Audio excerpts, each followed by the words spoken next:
Graduate English Address, The Walk Worth Taking, candidate for degree of Master in Public Administration, Hazel Trice Edney.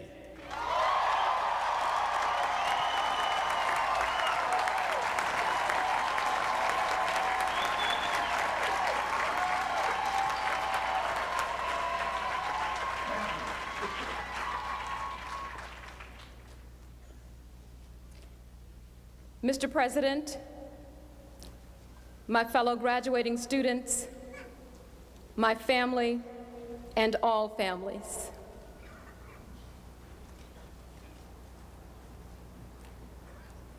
God of our weary years,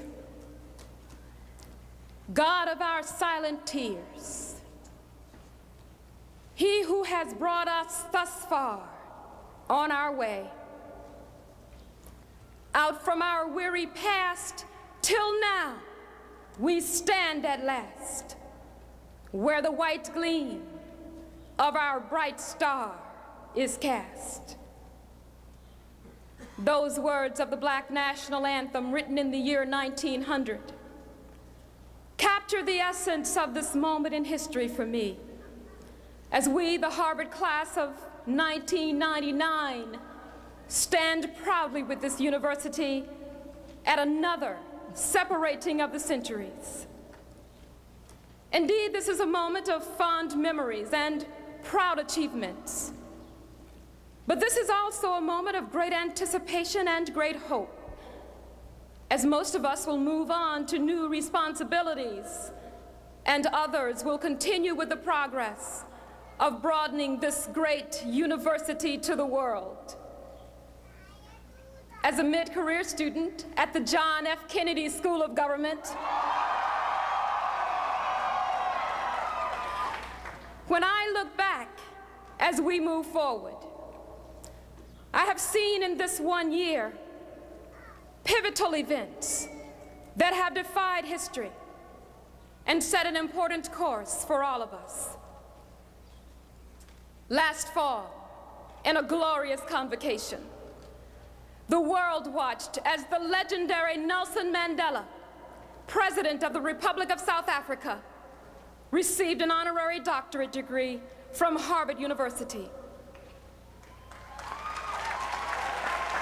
On that same euphoric occasion was announced the historic Mandela Fellows Program for South African scholars to spend sabbaticals here at the Du Bois Institute, mapping a smoother transition to a multiracial democracy. And then, in December,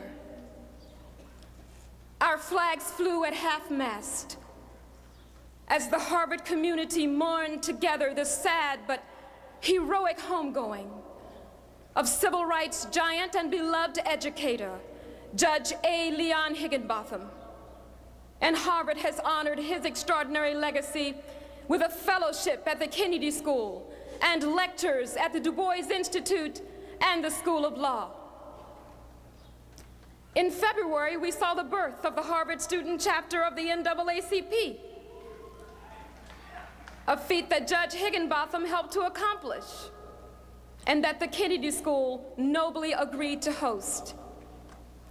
Finally, in the springtime, came the historic merger between Harvard University and Radcliffe College, promising to escalate the Radcliffe mission of nurturing women for home, community, and world leadership.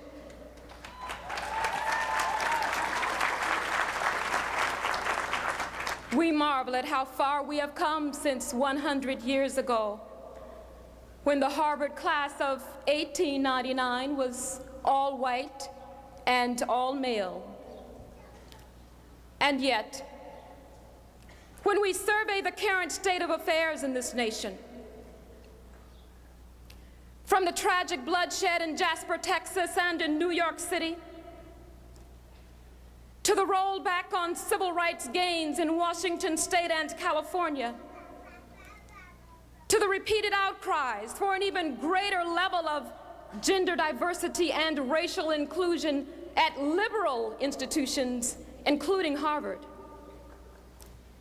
We are then hit with a stirring reality that our woods are indeed lovely, dark and deep.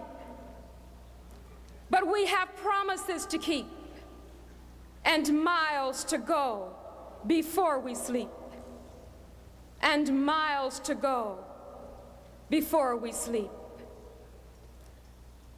Those words of Robert Frost, who, by the way, was a student at Harvard in that year of 1899, remind me now of the words of President Rudenstein as he recalled Mr. Mandela's release from prison. He said, "Nelson Mandela has taught us all that there is no easy walk to freedom, but he has also shown us that however hard, it is one of the only walks worth taking. In doing so, he has reinvigorated the democratic ideals for all of us." On that note, I would be remiss if I did not say what has been for me the greatest miracle of all this year. For who would have believed that this country girl, who grew up in a warm and loving home in the South, with no running water, no indoor plumbing, who strayed and became a teenage delinquent, a disruptive student, a mother applying for welfare at the age of 15. Who would have believed that I would have made it thus far on my way?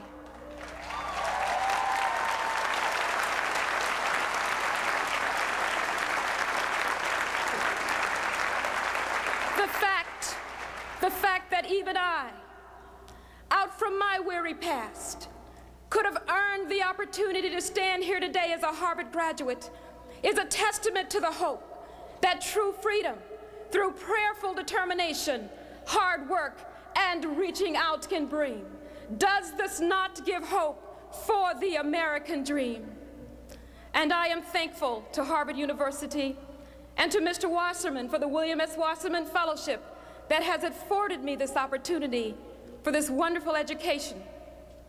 For as I see it, our walk within our national and global responsibilities in the years to come may not be easy, but it will be possible if true democracy is to overcome social bias in America,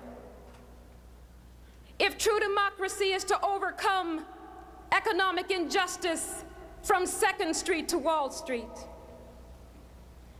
if true democracy is to overcome ethnic strife and bloodshed and the killing of children and adults alike in places like Kosovo, around the world and here at home, then our sophisticated PR campaigns and spin doctors of the 21st century must be combined with a humane strategy that will make our deeds as glorious as our words.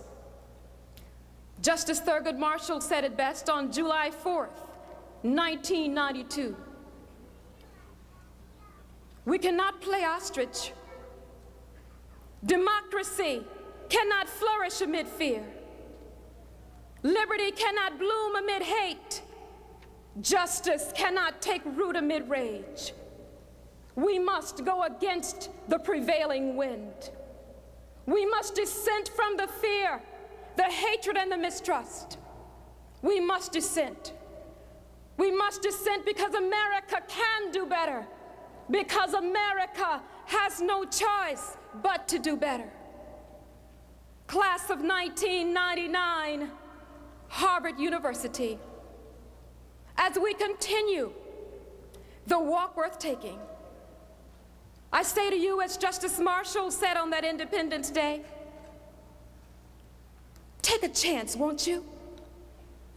Knock down the fences that divide. Tear apart the walls that imprison. Reach out.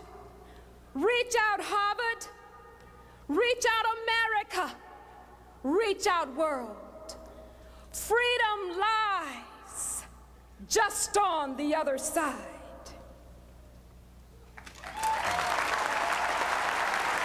What a walk she's taking. Hazel Edney, graduate of the Kennedy School. I was thinking that Nelson Mandela would have been so proud to get to hear her speech.